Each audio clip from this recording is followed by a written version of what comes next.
ఇప్పుడు ప్రస్తుత రోజుల్లో ఆడవారికి పీసీఓడి సమస్య అనేది చాలా తీవ్రంగా ఉందండి. పీసీఓడి సమస్యతోటి ఎంతోమంది ఇబ్బంది పడుతున్నారు. పీసీఓడికి సంబంధించి ట్రీట్మెంట్ ఎలా ఉంటుంది? పీసీఓడి అనేది అసలు ఏ వయసులో ఎవరికి ఎలా వస్తుంది? పీసీఓడి అన్నది 14 సంవత్సరాల నుంచి కానీ హాస్పిటల్కి పేషెంట్లను తీసుకొచ్చేటప్పటికి 18 సంవత్సరాలు 20 సంవత్సరాలు ఆ వయసులో తీసుకొస్తాం. లైఫ్ స్టైల్ మోడిఫికేషన్లో మెయిన్గా మనం ఇప్పుడు జనరేషన్ వాళ్ళు ఈ పీసీఓడి ఉంది అనేది మనం గుర్తించాలంటే ఓవర్ వెయిట్, ఈ అన్వాంటెడ్ హెయిర్ రావడం. ఇప్పుడు పీసీఓడి అన్నది సెల్ఫ్ కరెక్టింగ్ డిసీజ్ అంటారు. చెప్తాం వాటర్ బబుల్స్ అంటే ఓవరీలో మంత్లీ మనకి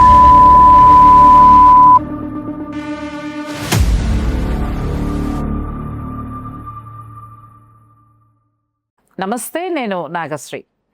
ఇప్పుడు ప్రస్తుత రోజుల్లో ఆడవారికి పీసీఓడి సమస్య అనేది చాలా తీవ్రంగా ఉందండి. పీసీఓడి సమస్యతోటి ఎంతోమంది ఇబ్బంది పడుతున్నారు. అసలు పీసీఓడి అంటే ఏంటి? పీసీఓడికి సంబంధించి ట్రీట్మెంట్ ఎలా ఉంటుంది? ఎటువంటి ఆహారపు అలవాట్లు మనం ఫాలో అవ్వాలి? ఇవన్నీ తెలియచేయడానికి మనతో నాగారాణి గారు ఉన్నారండి. నాగారాణి గారు విజయవాడలో ప్రముఖ గైనకాలజిస్ట్. ఈరోజు ఆవిడ ద్వారా మనం పీసీఓడి సమస్యకు సంబంధించిన అన్ని పరిష్కారాలను తెలుసుకుందాం. నమస్తే మేడం. నమస్తే. పీసీఓడి గురించి మిమ్మల్ని కలిసి మీ విలువైన సలహాలు తెలుసుకోవాలనుకుంటున్నాము. పీసీఓడి అనేది అసలు ఏ వయసులో ఎవరికి ఎలా వస్తుంది? పీసీఓడి అన్నది 14 సంవత్సరాల నుంచే స్టార్ట్ అవుతుంది. అంటే మనం పెద్ద మనిషి అయినప్పటి నుంచే మనం స్టార్ట్ అవుతుంది. కానీ హాస్పిటల్కి పేషెంట్లను తీసుకొచ్చేటప్పటికి 18 సంవత్సరాలు 20 సంవత్సరాలు ఆ వయసులో తీసుకొస్తారు.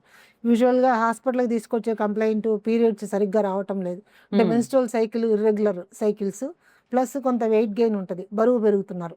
ఈ 2 కారణాలతోనూ తీసుకుని వస్తారు పెళ్లి కాని పిల్లల్ని. వాళ్ళు కూడా పీసీఓడి అని డయాగ్నోస్ చేయడం జరుగుతుంది.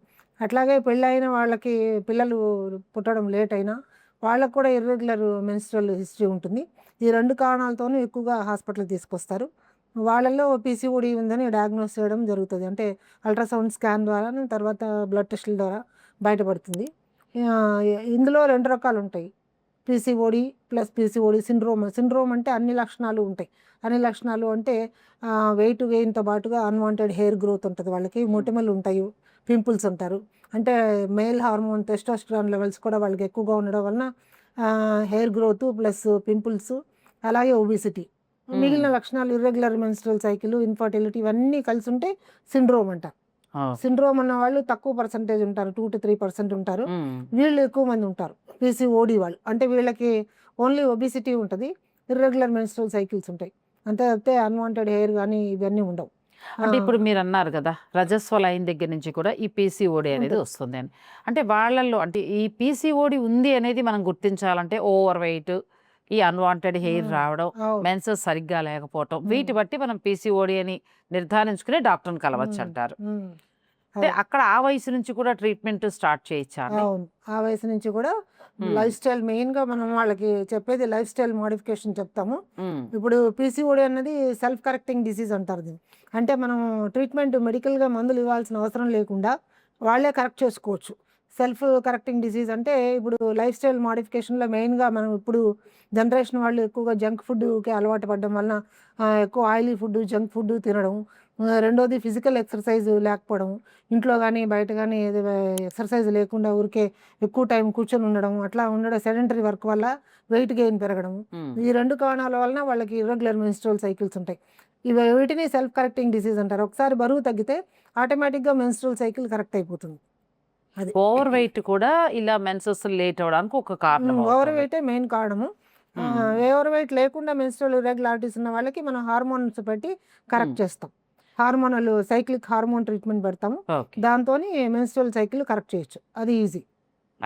అంటే ఇప్పుడు ఈ పీసీఓడి సమస్య ఉంది, అమ్మాయికి పెళ్లి సంబంధాలు చూస్తున్నాం. పీసీఓడి సమస్యతో ఉన్నప్పుడు మ్యారేజ్ అవి చేసుకున్న మళ్ళీ వెంటనే పిల్లలు పుట్టడం అలా ఏ ఇబ్బంది లేకుండా జరుగుతుందంటారా? వెంటనే పిల్లలు పుట్టడం అనేది జరగదు, అందుకనే ముందే పెళ్లి కాకముందే కరెక్ట్ చేసుకోవడం మంచిది. ఆ, పెళ్లి కాకముందే మనం బరువు తగ్గించుకొని పీరియడ్స్ రెగ్యులేట్ చేసుకుని కొంత ఉమ్, మెడికల్ ట్రీట్మెంట్ తీసుకున్న తర్వాత మ్యారేజ్ చేస్తే వాళ్ళు ఎక్కువ టెన్షన్కి గురి కాకుండా ఉంటారు. పెళ్ళి అయిన తర్వాత సడన్గా హాస్పిటల్కి తీసుకొచ్చి వాళ్ళకి మీకు పీసీఓడి ఉంది అంటే వాళ్ళకి మెంటల్ స్ట్రెస్ యాడ్ అవుతుంది. ప్లస్ మనం మెడికల్ ట్రీట్మెంట్ చేసినా డిలే అయ్యే కొద్దీ వాళ్ళకి ఇంకా రెండు వైపుల నుంచి వాళ్ళకి టెన్షన్ ఎక్కువ అవుతుంది. టైం టేకింగ్, అవునవును. టైం వేస్ట్ అవుతుంది. అలా కాకుండా బిఫోర్ మ్యారేజ్ తీసుకొచ్చి కరెక్ట్ చేసుకోవడం మంచిది. ఇప్పుడు పీసీఓడి అనేది మీరు ఎలా నిర్ధారిస్తారు? ఇప్పుడు ఒక పేషెంట్‌ని తీసుకొస్తాం కదండీ! అంటే ఎటువంటి టెస్టులు మేము చేసుకోవాల్సి ఉంటుంది? మెయిన్గా మనం అల్ట్రాసౌండ్ స్కాన్ చేస్తాం రాగానే పేషెంట్కి. హ్మ్. దానిలో కొంత వీటిని పీసీఓడి అంటే తెలుగులో నీటి బుడగలు అని చెప్తాం, వాటర్ అవును. బబుల్స్. అంటే ఓవరీలో మంత్లీ మనకి 1 or 2 ఎగ్స్ మాత్రమే తయారవ్వాలి. అలా కాకుండా ఒకేసారి 4, 5, 10, 12 వరకు కూడా ఎగ్స్ ఒకేసారి ఇమ్మెచ్యూర్ ఎగ్స్ అని హ్మ్. నెక్లెస్ ప్యాటర్న్లో అంటే ఓవరీ చుట్టూరా వచ్చేస్తూ ఉంటాయి. అవి ఓకే. వాటినే ఎక్కువ ఎగ్స్ ఎప్పుడైతే వచ్చేస్తాయో వాటినే మనకి నీటి బుడగలని తెలుగులో చెప్తాం. హ్మ్. అవి ఒక ఎగ్ కూడా మెచ్యూర్ అవ్వదు. అది ఓవులేషన్ సరిగ్గా జరగదు. హ్మ్. యానోవులేటరీ సైకిల్స్ అంటారు. అంటే ఓవులేషన్ జరగదు, మెన్స్ట్రువల్ సైకిల్ డిలే అవుతూ ఉంటుంది. హ్మ్. ఈ ఎగ్స్ వేస్ట్ అవుతూ ఉంటాయి. అన్నెసెసరీ ఎగ్స్ వేస్ట్ అయిపోతూ ఉంటాయి. ప్రతి ఓహ్! సైకిల్లోనూ ఒక 10, 12 ఎగ్స్ రావడము, అది ఇమ్మెచ్యూర్గా కొలాప్స్ అవ్వడము, మళ్ళీ కొత్త ఎగ్స్ రావడము, అట్లాగా ఫిక్స్డ్గా కొన్ని ఎగ్స్ ఉంటాయి ఓవరీలో బై బర్త్. అవి హ్మ్. మెనార్కీ తర్వాత మెన్స్ట్రువల్ సైకిల్లో 1 or 2 ఎగ్స్ మెచ్యూర్ అయ్యి రప్చర్ అవ్వాలి. అలా హ్మ్. కాకుండా ఒకే సైకిల్లో 10 to 12 ఎగ్స్ పోటీ పడి పెరగడం, అవి ఒకటి కూడా పెరగకపోవడం, ఓవులేషన్ జరగకపోవడంతో హ్మ్. ఎగ్స్ వేస్ట్ అవుతాయి. హ్మ్. వాళ్ళకి 30, 35 ఇయర్స్ రాగానే ఎగ్స్ లేకుండా పోతాయి. అందువలన ఇన్ఫర్టిలిటీ ప్రాబ్లం ఇంకా ఎక్కువ అవుతుంది. అలాంటి ప్రాబ్లమ్స్ అన్నీ కూడా ఎర్లీగా మనం డయాగ్నోస్ చేస్తే కరెక్ట్ చేసుకోవచ్చు. ఆ! కరెక్ట్ చేస్తే అప్పుడు మనకి ఎగ్స్ వేస్ట్ అవ్వకుండా ఉంటాయి. వాళ్ళకి ఇన్ఫర్టిలిటీ ప్రాబ్లంలోకి వెళ్లకుండా ముందే మనం ట్రీట్మెంట్ చేసినట్టు అవుతుంది. ఈ ట్రీట్మెంట్ అనేది ఎంత కాలం కొనసాగుతుందండి ఇలా? యూజువల్గా మెడికల్ ట్రీట్మెంట్ అనేది రిజల్ట్ని బట్టి హ్మ్. పేషెంట్ లైఫ్ స్టైల్ మాడిఫికేషన్ బాగా చేసుకొని వెయిట్ తగ్గి హ్మ్. మనం చెప్పినట్టుగా ఫిజికల్ ఎక్సర్సైజ్ చేసుకొని హార్మోన్స్ ఒక 6 సైకిల్స్ సరిపోతుంది. 6 హ్మ్. మంత్స్ మనం మెడికల్ ట్రీట్మెంట్ ఇస్తే అది కరెక్ట్ అయిపోతుంది ఆ! 90%. ఆ! అలాగా మనకి లైఫ్ స్టైల్ మాడిఫికేషన్ చేసినా తగ్గని వాళ్ళకి ఇంకా కొన్ని డ్రగ్స్ యాడ్ చేస్తాం. అంటే ఇన్వెస్టిగేషన్స్ చేసి వాటిని బట్టి, హ్మ్. ఇన్వెస్టిగేషన్స్ అంటే బ్లడ్ టెస్టులు చేస్తాం.